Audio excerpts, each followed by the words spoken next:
केसीआर से बीजेपी के करीबी तेलंगाना में पार्टी समर्थकों में खलबली। केसीआर से लड़ने वाले नेता बीजेपी छोड़ने की तैयारी में। बीजेपी केसीआर के करीबी का फायदा उठाने की तैयारी में कांग्रेस।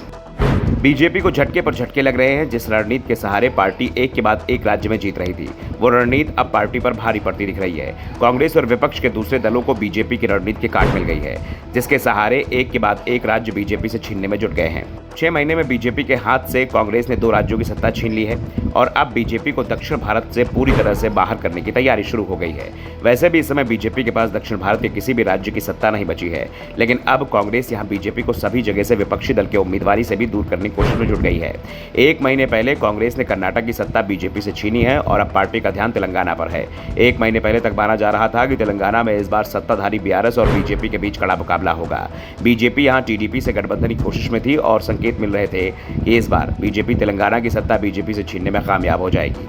लेकिन कर्नाटक चुनाव के बाद से ही बीजेपी बैकफुट पर दिखाई दे रही है, तो दूसरी ओर कांग्रेस अचानक ही फ्रंट फुट पर आ गई है। पार्टी में नई जान आ गई है। राहुल और प्रियंका कार्यक्रम में तेलंगाना के लिए तैयार होने लगे हैं। कांग्रेस ने खुद को बीजेपी के विकल्प के रूप में पेश करना शुरू कर दिया है। इसका फायदा उसे मिलते दिखाई दे रहा है। दरअसल 23 जून को पटना में विपक्षी दलों की बैठक हुई थी। इस बैठक में बीआरएस के नेता शामिल नहीं हुए। उल्टा पटना में बैठक चल रही थी और तेलंगाना के सीएम के चंद्रशेखर राव की बेटी केटीआर दिल्ली में गृह मंत्री अमित शाह और रक्षा मंत्री राजनाथ सिंह से मुलाकात की थी।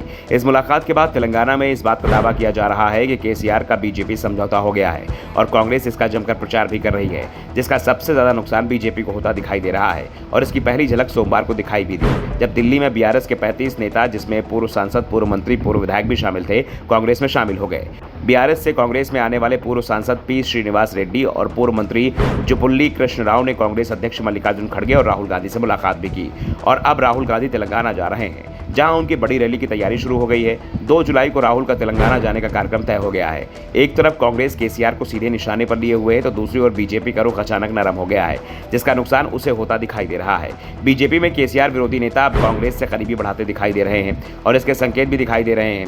बीजेपी अध्यक्ष जेपी नड्डा ने तेलंगाना में बीजेपी नेताओं के साथ बैठक की, तो पार्टी के एटाला राजेंद्र और पूर्व विधायक कोमटी रेड्डी, राजगोपाल रेड्डी उनके कार्यक्रम से दूरी बना लेते हैं। इसके बाद इनके पार्टी छोड़ने के संकेत भी मिलने लगे हैं। एटाला राजेंद्र को तो एक समय केसीआर का राइट हैंड माना जाता था। जब दोनों के बीच विवाद बढ़ा तो राजेंद्र बीजेपी में शामिल हो गए और विधानसभा की सदस्यता से इस्तीफा दे दिया, क्योंकि उस समय राज्य में बीजेपी केसीआर से सीधी लड़ाई चल रही थी।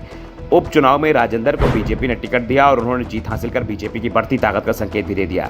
एक समय उन्हें बीजेपी के अंदर सीएम पद का चेहरा तक बताया जाने लगा था, लेकिन अब वो नाराज दिखाई दे रहे हैं। नाराज होने वाले दूसरे नेता राजगोपाल रेड्डी हैं, जिनकी राज्य के बड़े हिस्से पर मजबूत पकड़ है। साफ है कि तेलंगाना में बीजेपी ने जो जमीन तैयार की थी, अब वो उसके हाथ से फिसल रही है। Bureau report, the Navdarpan news.